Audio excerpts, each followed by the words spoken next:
es importante, pero queremos que disfrutes lo que la vida te ofrece ahora. Por eso hemos preparado Confía Ahora, el carnet que te identifica como afiliado de AFP Confía y te otorga descuentos exclusivos con solo presentarlo en los establecimientos participantes. Comienza a disfrutar ahora por el mañana que tú quieres. AFP Confía.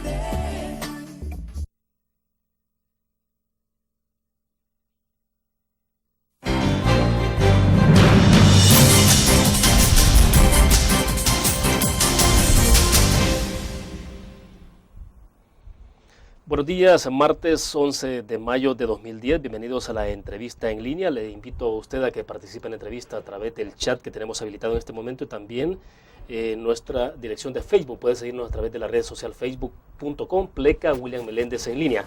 También tenemos habilitado para ustedes el correo electrónico william.melendez@laprensa.com.sb. El deficiente y arcaico sistema de transporte público de pasajeros sigue sin resolverse en el país y lejos de una solución al problema, esta se profundiza. A esto se ha sumado ahora la presión que los empresarios están ejerciendo al Ejecutivo para que les aumente el subsidio otorgado. Las protestas de los empresarios de buses no solo tienen entonces como causa la situación de la criminalidad, sino también razones económicas. Pero además, con nuestro invitado exploraremos otro tema que tiene que ver con la seguridad pública. A propósito, este martes hablaremos de esos dos temas y nos acompaña en nuestros estudios Ernesto Angulo, diputado del Partido Arena. Quiero pedir una disculpa porque estaba previsto que estuviera con nosotros el diputado Carlos Reyes, pero a última hora ha tenido una emergencia y pues ha venido en su lugar Ernesto Angulo, a quien agradecemos esta mañana que nos acompañe. Diputado Angulo, bienvenido, buenos días. Buenos días, un placer estar aquí con ustedes en este medio tan importante y vamos a tocar esos puntos que ha mencionado porque verdaderamente el pueblo está pendiente de eso. Yo creo que afecta a todo el mundo. La parte del transporte es increíble lo que sucede en el país. Perfecto. Diputado Angulo, las protestas de los empresarios, decíamos, y las amenazas de paralizar el transporte han arreciado en los últimos días. Y ya hemos visto también algunas protestas la semana anterior, sobre todo. La presión sobre el aumento del subsidio se incrementa y esto en paralelo al costo del diésel. ¿Qué se puede hacer para enfrentar este problema, especialmente desde la Asamblea Legislativa? Mire, primero decirles, yo nunca he creído eso de que los transportistas no ganan, dicen. La gente de los pueblos que me está viendo no me deja mentir. Todos sabemos que en los municipios, en los pueblos, la gente que tiene más plata, en muchos de ellos es la gente que tiene buses. Y mientras más buses tiene, mucho más plata. Si ellos perdieran, no estuvieran ya en ese negocio. Y si la verdad es que dicen que pierden, que entreguen esto a gente que sea más eficiente y que logre tener ganancias con lo que ellos, con lo que le ingresa. O sea, ¿a usted le parece entonces que hay que dejar planteado eso de que sí es un negocio el tema del transporte público? Claro, es decir, tampoco hay pérdidas. No. En las circunstancias actuales. De ninguna manera, no hay pérdidas. Y mucho menos cuando nosotros vemos que ellos quieren más subsidio, quieren aumentar el pasaje a 45 centavos, quieren menos multas porque están pidiendo que se les perdone, pero dan menos servicio, menos calidad y menos seguridad en los buses. Todos somos testigos de lo que sucede. Llega gente con la camisa rota, llena de óxido, no cambian las unidades, no han cumplido con dar un mejor servicio, va eso llenísimo. No quisiera entrar en detalle de lo que pasa ahí con las señoritas que van, las tocan, les hacen de todo y bien, gracias. Y quiero decir una cosa importante, sí, que esto está relacionado también con el tema de seguridad. Muchas veces los asaltos que se están dando en los buses tienen como cómplices a los cobradores o a los motoristas de las unidades que paran y bajan a los delincuentes ya sabiendo que van a robar en lugares a donde está sin vigilancia policial, y ellos se han hecho copartícipes de este tipo de situaciones y la policía ya lo está investigando. Ahora, pero esto no necesariamente es el dueño de la unidad. No. Estamos hablando de los empleados. Sí, pero a eso vamos. Por ejemplo, yo le hago una pregunta a la gente que me mira y tú me lo puedes decir. ¿Quién mueve más pasajeros diarios? ¿Un piloto de TACA o un motorista de la 34 o de la 101? Yo sin temor a equivocarme digo que mueve mucho más pasajeros un motorista de una ruta. ¿Y qué requisitos hay para eso? Yo te puedo decir los requisitos que hay para los pilotos de una línea aérea, incluso antidoping diario, un montón de seguimientos, horas de trabajo, experiencia, lo cual no hay absolutamente nada, ningún requisito aplicable a los motoristas de buses. Ahora, diputado, pero ese no es un problema de ustedes, es decir, como legisladores, de poder crear un reglamento adecuado, digamos, porque no tampoco creo que un ser humano vale más subido a un avión al que va abordando una unidad, que eso es lo que usted al final nos está diciendo. Exacto. Pero es un tema de legislación. Y además, habiendo legislación, a veces el problema es que no se aplica, porque vemos las multas que se les aplican y luego corren a la Asamblea Legislativa, y hay ahí diputados vinculados al transporte que también hay conflictos de interés. O sea. Claro que hay conflictos de interés, y siempre lo ha habido.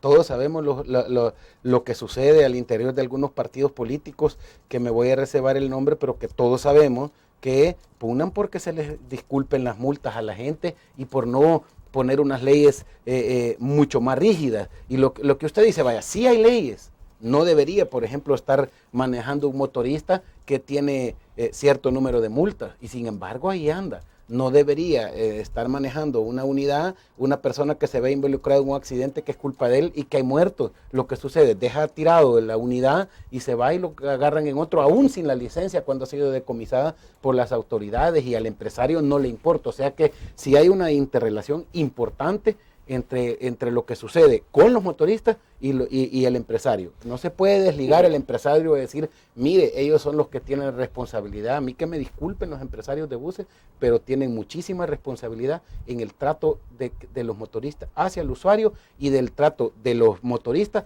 hacia las autoridades y la legislación existente en el país. Para tratar de ordenarnos un poco, vamos a ir por partes, porque nos metimos a hablar ya de la modernización que es necesaria para el sector, pero también necesito que vayamos aterrizando en el tema del subsidio, porque Genaro Ramírez, el presidente de AEAS, ha dicho que el viceministro de Transporte está dando el mal ejemplo, porque está incumpliendo el decreto número 92, dice él, que está obligado a revisar la compensación siempre y cuando el precio del combustible subiera. O sea, el tema del subsidio, ¿hay que incrementar el subsidio o qué hay que hacer? No hay que incrementar el subsidio. Lo que hay que hacer con los empresarios de buses es, en primer lugar, ya se está poniendo, entiendo yo, ya están entrando a usar el sistema de caja única, que es bien importante, y es una de las posibilidades que hay para que esto funcione mejor. Con la caja única se garantizan muchísimas de las, y se solventan muchísimos de los problemas que esta gente ha tenido. Deben de dejar, por ejemplo, si esta gente, y hablo de los dueños de los buses, evitan el robo que todos sabemos que hacen los motoristas y los cobradores, entonces van a incrementar sus utilidades, pero no les ha interesado eso. ¿Por qué? Porque tienen unidades paradas que no funcionan y están recibiendo el subsidio, porque les dan un subsidio y no tienen por qué hacerse eficiente. Si llegamos a aumentar eso, lo que estamos creando es menos eficiencia y menos creatividad del transportista, porque lo más fácil es echarle la culpa al gobierno y que le dé más plata. Yo no estoy de acuerdo de ninguna forma en que se vaya a aumentar eso. Lo que hay que hacer es ayudarle a esta gente con alguna legislación a que ellos sean más eficientes. Hay que ayudarle, por ejemplo, si ellos se declaran incompetentes para eso, a controlar a los motoristas y a los cobradores, que son los que se quedan al final con un montón y un gran porcentaje de las utilidades del transportista, y eso todos lo sabemos. Bueno, perfecto, nos quedamos en el punto, vamos a una pausa, volvemos con más de la entrevista en línea.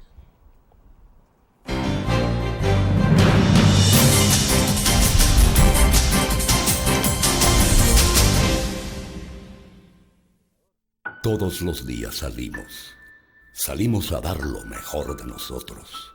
Salimos a dejar el corazón en el trabajo. Cuando hay adversidad, salimos. Cuando no sale el sol, salimos. Así somos los salvadoreños. Ponemos el alma en todo lo que hacemos. Y esta vez también saldremos. Porque saliendo a trabajar es que se sale adelante. Busca el lugar ideal para su oficina, un lugar con la mejor plusvalía, una inversión segura. En Avante, el centro de negocios en Santa Elena, encontrará el confort ideal para hacer negocios. Ahora es el momento de tomar la mejor decisión. Contáctenos al 2298-0808 o visítenos en nuestra página web www.edificioavante.com. Avante, el centro de negocios en Santa Elena.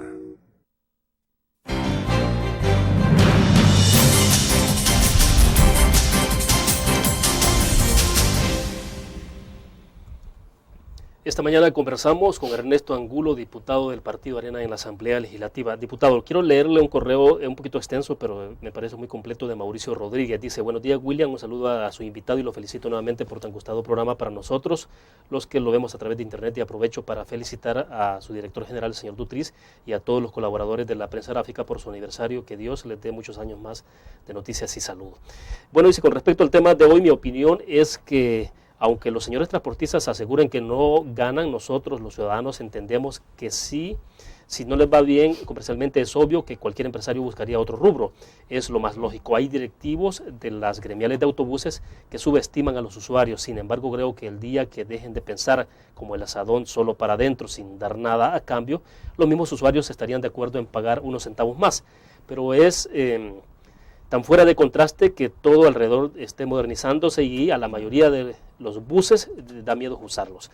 Pienso que el gobierno, si les aprueba un poco más el subsidio, que les exija clases de atención al público y comercialización, y ojo, dicen, no a los motoristas, sino al empresario, porque ellos son los que no entienden cómo manejar una empresa. Aunque la seguridad, a su familia, si saben cómo manejarla, pues se miran los frutos de sus negocios, pues la mayoría tiene buenos vehículos personales. Creo que sus hijos no ocupan sus buses. ¿Será porque son inseguros, feos, viejos? No sé, dice. ¿Y la gente que los usa no son seres humanos? Pregunta él. Señor diputado, dice, en mi opinión personal, está bien aumentar el subsidio de manera razonable, pero usted, que está cerca de los demás diputados, pónganse en los zapatos del usuario y exijan al empresario un buen trato para sus clientes y que no los miren como bultos. Bueno, William, dicen, es un tema donde se puede opinar con todo el día, dice, pero sé que su tiempo es corto y espero pronto aumenten su tiempo al aire. Felicidades y sigan adelante. Bueno, vamos a tomar la recomendación de Mauricio Rodríguez. Pero bueno, diputado, entonces lo escucho. Es que estoy de acuerdo totalmente con lo que acaba de poner Mauricio. Acá se cierran empresas todos los días de personas que no logran sus objetivos de tener las ganancias que ellos estiman conveniente conforme a las inversiones que hacen. Si los transportistas están diciendo que no ganan y lo que parece que lo que le están haciendo al público es un favor, y lo que le están haciendo al público es darle un servicio que ellos pagan, y todavía el Estado les da una parte, un subsidio, y lo voy a decir así, gratis, para que atiendan mejor al usuario, gratis, para que ellos tengan un poco más de utilidades, porque supuestamente es un servicio que le deben de dar al ciudadano. Yo creo que ese servicio debe ser de calidad, y así lo comencé diciendo yo. Tratan a la gente como que fueran bultos, como dice Mauricio, y es triste subirse a las unidades. Ahora, ¿es razonable, es viable que se les pueda condicionar a los empresarios de su subsidio a cambio de que se modernicen? Es que debería de. No hay otra forma. Incluso si ustedes se acuerdan, así se llegó. Primero había buses de diferentes colores, de un servicio especial, después de otro, y ahora todos son una basura los que andan. Y lo digo con propiedad, no sirven. Están en mal estado, causan accidentes todos los días, tratan al usuario como quiere, y los empresarios dicen que no ganan. Yo siempre he dicho que a esta gente habría que ponerles mano dura, porque tratan al pueblo injustamente. Yo quisiera hacer un análisis, yo no sé si lo han hecho, cuántas personas han muerto en accidentes causados por motoristas de buses, en buses en mal estado, o por abuso de las leyes de tránsito, y ver qué cantidad de gente ha muerto en el país en los últimos 3 años. Y yo le garantizo que se asustarían de la gente de las personas que esta gente han matado con sus unidades. Y digo han matado porque muchas veces es responsabilidad de ellos. Perfecto. Cierro este segmento, pero entonces no hay que aumentarles el subsidio, está claro. Pero entonces, ¿qué hay que hacer? Hay que liberalizar las tarifas, porque también esa es la otra propuesta que incluso Elizardo González Lobo, un ex empresario que ahora es diputado, recomendaba en la Asamblea Legislativa. Liberalizar tarifa, pero significaba aumentar quizás, de 20 a 40 centavos, 45. a 45 centavos. La liberalización tampoco es una opción. Lo que sucede es que el pueblo acaba de sentir un aumento en la luz, en el agua, en los teléfonos, todo está subiendo. Yo le garantizo que para mucha gente llegar a 45 centavos dicen, bueno, es algo razonable, pero en primer lugar, como hay un montón de familias que no lo van a poder pagar. Segundo, es un mal servicio el que están dando. Yo creo que al final lo que se tiene que hacer, ellos están diciendo que por el precio de combustible no gana, lo que se tiene que llegar es a alguna fórmula que conforme al precio del combustible ellos puedan aumentar o disminuir cierta cantidad pequeña de centavos para compensar esos aumentos y no estar sangrando al pueblo por gusto. Yo creo que son de las cosas que se están considerando, alguna solución salomónica que no dañe ni al empresario ni al pueblo, siempre que el pueblo reciba algún beneficio, porque es injusto estar dando más o la posibilidad de dar más subsidio cuando ellos ni siquiera han dicho qué es lo que le van a dar al usuario como una compensación si se llega a aumentar o si se puede aumentar la tarifa. Vamos a seguir iguales. Perfecto. Van a seguir tratando al pueblo como que bulto, aunque cobren 45 centavos. Yo no creo que eso sea lo justo ni lo correcto. Bueno, vamos a otra pequeña pausa. Regresamos con la entrevista en línea.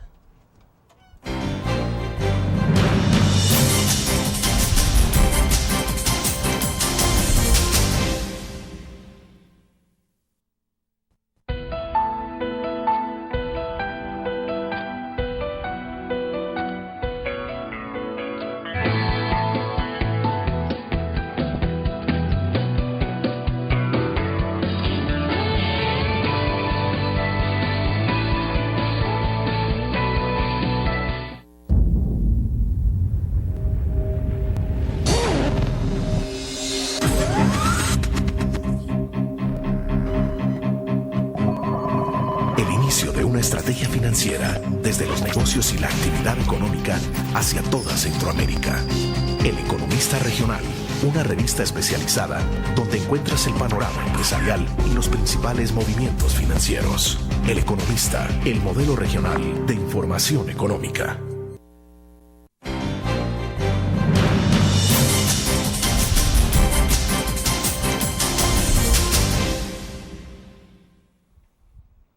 Diputado Angulo, a través del Facebook hicimos una pregunta muy puntual sobre este tema del transporte a los usuarios de Facebook y preguntamos si estarían ustedes de acuerdo en un aumento en el subsidio a los transportistas de pasajeros a cambio de no aumentar el costo del pasaje. Hay algún par de opiniones, por ejemplo, dice, no estoy de acuerdo, si el negocio dice no da, que se retiren. Luego alguien más ha escrito, dice, siempre he pensado que el transporte público debería ser un servicio gubernamental. Esto implica entonces no la privatización del servicio, sino que la inversa, que pase a manos del Estado. ¿Esa puede ser una opción? Claro, en un montón de lugares del mundo eso es real, es una realidad. Y incluso se podría establecer que no hay ninguna prohibición por parte de las autoridades o de ninguna ley que se pueda llegar a poner una competencia leal, una competencia en forma, una competencia justa de parte de las municipalidades que quieran establecer su propio sistema de transporte para brindar un buen servicio al usuario y competir para que esto obligue a los empresarios a dar un mejor servicio. Creo que es una de las posibilidades que yo aplaudiría. En el pasado recuerdo, diputado, que bueno, siempre se argumentó que había que privatizar la telefonía y otros servicios más porque el Estado era ineficiente para dar esos servicios. Bueno, se tomó la decisión, obviamente que hay una mejor eficiencia, hay mucha eficiencia en términos de los servicios, aunque son caros. Pero en el tema del transporte público de pasajeros, digamos, está privatizado, pues, aunque el tema que argumentan es que están ellos condicionados a diferencia de otras empresas o de otro rubro, donde ellos, por ejemplo, en el tema del petróleo, donde hay libertad en el tema del precio, pero no ocurre con el pasaje. Entonces, ¿qué es lo que pasa? ¿La estatización del transporte se puede ver como una opción o usted cree que hay que mejorar el sistema actual que se tiene? Yo creo que lo que se puede llegar es a sistemas mixtos, como decía. Puede establecerse una competencia de los municipios en las cuales ellos puedan establecer sus propias rutas y puedan dar un servicio que compita con el de los empresarios. Y en una forma justa se tendría que establecer esas leyes, ya que ellos dicen que no ganan, ya que ellos dicen que no hay, y no es del todo cierto que todo se pueda poner el precio que quiera. Hay precios topes para algunos de los servicios básicos, hay formas establecidas para subir el costo, el valor de los servicios, y no es solo decir, mire, voy a aumentar mañana el servicio. Pero usted sabe que hay servicios como energía eléctrica también, que hay una fórmula ahí para que cada cierto tiempo se va ajustándola, y obviamente que casi siempre se ajusta para arriba, excepcionalmente es para abajo. ¿No será que en el transporte público también debería aplicarse algo parecido, que también a medida que el diésel va incrementando con el precio del diésel, pero lo que sucede es esto, que nunca lo van a volver a bajar? Es que si se estableciera una forma que ellos cumplieran, que para compensar cuando sube el costo, él dice, hasta cierto punto y luego volvieran a bajar la tarifa, yo lo apoyaría, pero esa gente nunca va a volver a bajar de lo que se establezca como máximo. Eso es como un establecimiento de una banda de precios, ¿no? De una banda de precios de acuerdo al precio del diésel, que para mí fuera lo salomónico, pero la pregunta es, ¿la gente cree que esta gente volvería al precio anterior cuando bajara el precio del diésel? Aquí tuvimos la gasolina, el diésel a más de $4, $4.50. Claro. Ahora, si ellos hubieran llegado ahí, a ese rango, hubieran subido la tarifa, ahora tuviéramos una menor tarifa, yo no les creo. Porque la tarifa se ha mantenido invariable, cuando sube y cuando baja. Exacto. Y cuando Entonces, bajan, entonces tienen más ganancias. ese es el punto. Entonces, pero, ¿qué sucedería al contrario? Mantendrían su utilidad constante al subir de acuerdo al precio del diésel, pero yo no creo que ellos volvieran a bajar el precio a menos que se establezca una forma legal de hacerlo y se le diera, se pudiera multar a las unidades. Pero ¿qué sucede? Nunca pagan una multa. Es que eso es lo triste que estamos viendo, que hay las leyes que están establecidas, pero nunca se les aplica una multa, porque entonces paran el servicio. En breves líneas, deme un balance de cómo ha visto la gestión del Viceministerio de Transporte. ¿Cómo lo ve usted? Igual que antes, dificultoso, están haciendo lo posible, Pero no están resolviendo todavía. todavía no. Bueno, Es difícil solventar o sacar el tema de transporte, hay demasiados intereses, incluso en la Asamblea Legislativa, y lo digo con propiedad, aunque se molesten algunos diputados. Pero a este tema en campaña se le pone mucho color partidario, ¿no? Y al final el problema sigue igual. Sí, es que hay gente que tiene muchísimos intereses, lo cual debería estar prohibido, ¿no? Porque es tener ahí, ¿cómo se llama? Un conflicto de intereses, y eso todos lo sabemos. ¿Y qué niveles está hablando? Si ¿De la Asamblea Legislativa? De la Asamblea Legislativa hay personas que tienen, hasta dentro del Viceministerio de Transporte, ha habido personas que tienen unidades y que tienen conflicto de intereses, y eso todos lo sabemos. Bueno, vamos a la pausa. Al regresar hablaremos entonces en los últimos 2 segmentos del tema de la seguridad pública. Ya volvemos.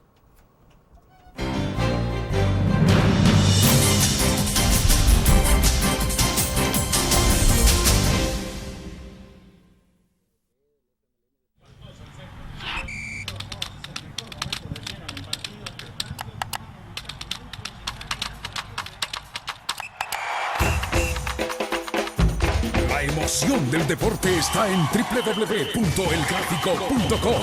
Ingresa al nuevo escenario deportivo y descubrí toda la pasión del deporte. Fotos, videos, fichas y resultados de las mejores ligas del mundo. Elgráfico.com. Conectados por deporte. Learn. La revista más innovadora y moderna de todos los tiempos. Única en su estilo, creativa. Un espacio exclusivo y reservado de entretenimiento y diversión, llevada al máximo. Blur. Time Out, Movie, lo mejor de la cartelera. Art. Shopping, la guía de la moda. Go, viajes cortos fuera de la ciudad. Blur.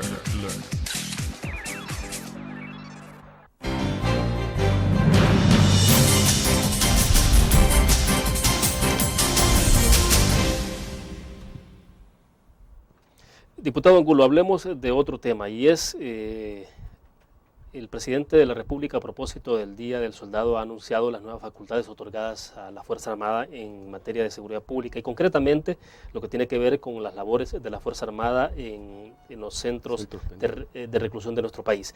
Obviamente que esto entiendo que debe pasar por el establecimiento de algunas reformas, no sé si a nivel de Asamblea Legislativa algunas reformas, algunos decretos, emisión de decretos o qué, para poder darle esas facultades. En principio, antes de entrar a saber cuál es lo que ustedes pueden hacer desde la Asamblea, explíquenos cómo ve esta medida del Ejército cuidando los centros de resguardo. Buenísimo. Yo aplaudo que el presidente esté haciendo este tipo de medidas concretas.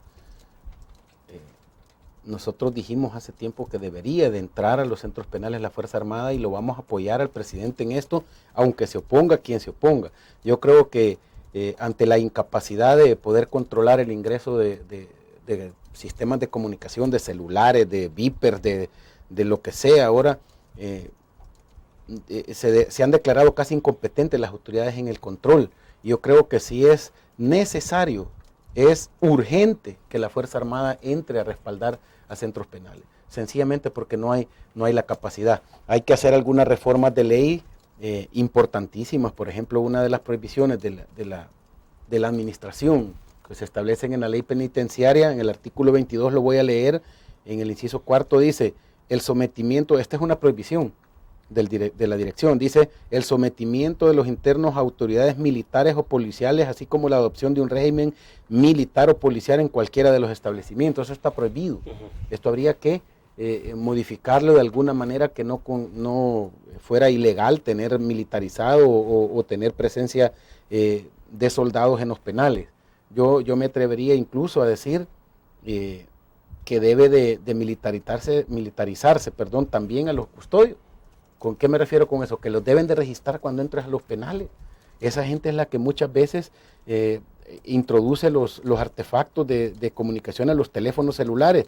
Deben de ser registrados los jueces que entran, los abogados. Toda esa gente debe ser requisada en la entrada. Aquí no puede haber ninguna excepción, porque va la seguridad de todos nosotros, está condicionada a eso. Perdón, las personas que usted ha mencionado, estos funcionarios, jueces o fiscales que entran a los centros de reclusión, que no se les revisa, no se les hace una revisión como se le debe hacer a cualquier otro. Debería de hacérsele, pero la cosa es hacerlo por ley y establecer que nadie puede dejar o puede evitar esa revisión. Yo no sé si lo están haciendo, no hay forma de saberlo. Bueno, le encontraron a un juez un teléfono celular, pero no sé yo si están revisando a todas estas personas. Recuerdo, un chip. Un chip. Entonces debería de hacerlo. Los centros de detención no debe de haber, todas las personas deben de ser requisadas. Y yo apoyo de que sea la Fuerza Armada la que establece esto. Diputado Angulo, pero vaya, lo que se ha cuestionado es el hecho de que los funcionarios del sistema penitenciario, particularmente los custodios, son vulnerables al chantaje, ya sea porque los amenazan con asesinarlos quizás o a sus familiares, o porque les dan dinero. Entonces el punto es el siguiente: ¿cómo se puede garantizar, digamos, que la Fuerza Armada en su momento también no vaya a ser penetrada o vulnerada por el chantaje? Los soldados, digamos, no se vean sometidos a eso. ¿Cómo usted puede evitar eso? O sea, ¿que hay que rotarlos permanentemente o qué es lo que se puede hacer? Pues no se puede garantizar de ninguna manera. Yo creo que si se mantienen las mismas personas empleadas en el mismo lugar, es cuestión de tiempo, como ha sido en otros países. No hay forma de evitar que esta gente sea o comprada o amenazada o vulnerada para que entren. La única forma es mantener una rotación, y al tener soldados que son rotados constantemente, se evita muchísimo esto. Yo creo que esa es una de las partes importantes. El presidente ha hablado que van a ser 1.500 soldados más o menos los que van a estar en esto, y yo creo que esos 1.500 soldados deben de estar rotando constantemente en toda la Fuerza Armada para evitar precisamente eso que ha sucedido en todos los penales. Y es bien difícil que yo le pueda decir, sí, mire, esto se garantiza. No hay forma de garantizarle al pueblo que no va a ser comprada a la gente, porque vaya, ¿qué sucede si alguien no se compra y le dicen, mira, fíjate que ya sabemos a qué colegio va tu hijo, así que deja entrar este teléfono? Entonces todo es posible con este. Pero bueno, digamos entonces que una medida emergente puede ser entonces esa, rotarlos permanentemente las tropas para que no haya identidad ni demasiada familiaridad entre. Rotarlos constantemente, soldados. Incluso los que estén adentro de los penales, yo apoyaría que estén con el rostro cubierto. Bueno, vamos a la última pausa comercial. Cuando regresemos, explíquenos entonces qué hay que hacer desde la Asamblea Legislativa para poder blindar esa decisión del Ejecutivo en términos de las facultades otorgadas a la Fuerza Armada en labores de seguridad pública. Ya volvemos. Por ejemplo,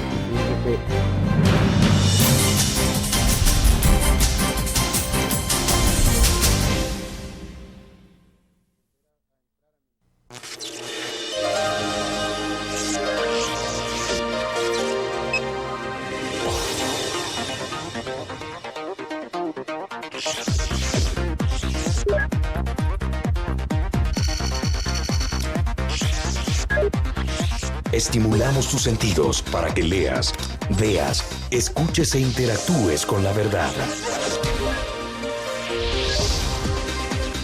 LPG Multimedia.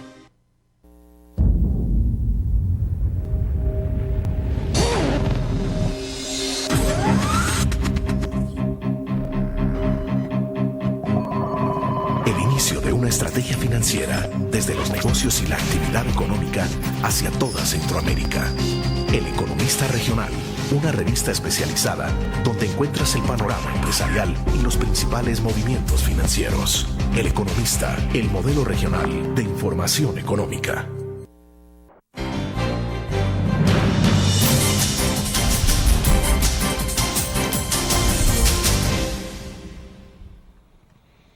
Ya estamos conversando con el diputado Angulo sobre el tema de seguridad pública. Hemos dividido la entrevista en dos partes, el tema del transporte, pero bueno, a propósito del transporte, quiero leer este comentario porque Daniel López de Toronto, Ontario, Canadá, nos ha escrito, dice, la verdad que componer el sistema del transporte en El Salvador es cosa de ser objetivos y directos. Acá en Canadá, dice, el servicio es semi-privado. No sé si tiene alguna reflexión sobre esto, porque para que volvamos al tema de seguridad. Semi-privado es lo que yo decía, se puede establecer un sistema mixto, legal, a donde los municipios o el Estado tiene coparticipación, entonces se convierte en algo que no es totalmente privado, sino que puede el Estado influir en algunas decisiones, tomar decisiones importantes y no estar con eso que van a paralizar, porque es un chantaje lo que hacen, de decir, mire, si no nos aceptan vamos a paralizar el país, y lógicamente lo pueden paralizar y evitar que la gente vaya a sus trabajos. Yo esos de las soluciones que hablábamos de un sistema mixto fuera importantísimo. Bueno, volvamos al tema de seguridad. Le decía entonces qué es lo que va a hacer la Asamblea Legislativa para blindar esa decisión del presidente Funes en términos de darle el suficiente respaldo legal a la decisión que ha tomado de darle más atribuciones a la Fuerza Armada. En principio, ¿qué hay que hacer? Bueno, primero modificar la ley penitenciaria, donde se establece la prohibición de militarizar o de tener un régimen militar o someter a los custodios a ese régimen. Eso habría que modificarlo. Estamos esperando la propuesta del señor presidente para ver qué es lo que él proponía, apoyarlo en eso. Habría también que darle facultades a la Fuerza Armada, específicamente en la ley orgánica se puede establecer ese tipo de situaciones. No sé qué es lo que el presidente va a enviar, pero nosotros creemos que sí debe de ser lo más rápido posible esta semana. Es decir, en este momento el ejército, si bien ya hemos visto efectivos alrededor de los centros penitenciarios, no significa que están asumiendo más atribuciones. No, ahorita no tienen respaldo legal. No tienen el respaldo legal. Esa es de las cosas que habría, por ejemplo, que establecer los límites, los alcances que va a tener el ejército dentro de los penales y la responsabilidad que no puede ser quitada al director de los centros penales, a la dirección de centros penales, de ser el responsable de lo que ahí pase, porque no puede ser que como está el ejército después se vaya a estar echando la culpa. Mire, lo que pasa es que el ejército hace esto y yo hago esto, entonces no hay una responsabilidad definida. Eso debe quedar bien establecido. Pero sí está claro que habrá responsabilidades compartidas a partir del momento en que entre en vigencia esa nueva normativa en los penales. Es decir, el director de centros penales y el ministro de Defensa tendrán que compartir responsabilidades. Pero tiene que haber un solo responsable final. Me refiero con esto, que el responsable último de lo que sucede en los centros penales es el director de centros penales. No se puede descargar, a menos que tome totalmente los penales la Fuerza Armada, de lo que sucede en los centros penales. ¿Qué sucede si hay por ejemplo, una fuga masiva y el ejército tiene que actuar o algo? Ahí tiene que haber una definición de quién va a ser el responsable último de eso, que son las cosas que hay que definir en una reforma de ley. Por más que se le esté colaborando la Fuerza Armada al director en la custodia de los penales. Diputados, ¿están conscientes, siendo que ustedes están respaldando la iniciativa, están conscientes de lo que puede ocurrir en una situación, por ejemplo, de una fuga masiva, de una revuelta dentro de un penal? Digamos, los soldados no andan para choques eléctricos, no andan, digamos, una macana, lo que cargan es un fusil M16. Es decir, en una situación como esa, ¿han advertido ustedes la posibilidad de que pueda ocurrir una desgracia y que haya muertos? Claro que se ha advertido. Nosotros creemos que debe establecerse qué tipo de armamento no letal va a tener el ejército dentro de los penales. Tiene que establecerse algunas reacciones, ellos van a ser preparados en esta custodia de reos. Adentro van a estar los custodios, que son los que han estado preparados para esto, junto con el ejército. No va a ser el ejército, entiendo yo, el que esté tomado totalmente el penal. Ahora, siempre hay el peligro de una cosa como la que usted me está diciendo, pero yo no voy a dejar de proteger un penal ni voy a dejar de tratar o de controlar que no se cometan homicidios dentro de los penales por la posibilidad que existe de algo, de una fuga masiva en la que puede haber incluso personas muertas. Yo hago votos que eso no suceda, pero nuestro respaldo total va a ser con la Fuerza Armada. Nuestro deber como legisladores es darle al presidente de la República, darle a la Fuerza Armada esa posibilidad, establecerle, como decía, los límites legales, pero siempre hay una posibilidad de que algo así suceda dentro de un penal y ha sucedido en otros países. Cierro con una pregunta. ¿Se está perdiendo la batalla contra la situación de violencia, de criminalidad en el país? Estamos en bastante peligro de perderla. Hoy por hoy se está perdiendo. Perfecto, diputado, le agradezco que haya compartido con nosotros. Bueno, muy gentil. Un placer. Bueno, terminamos así la entrevista en línea. Nos vemos mañana a las 8:15 de la mañana. Estará con nosotros Reinaldo Albergue. Él es el director de SOS Inmigración para hablar de la controvertida legislación aprobada en el estado de Arizona. Nos vemos mañana a las 8:15. Buenos días.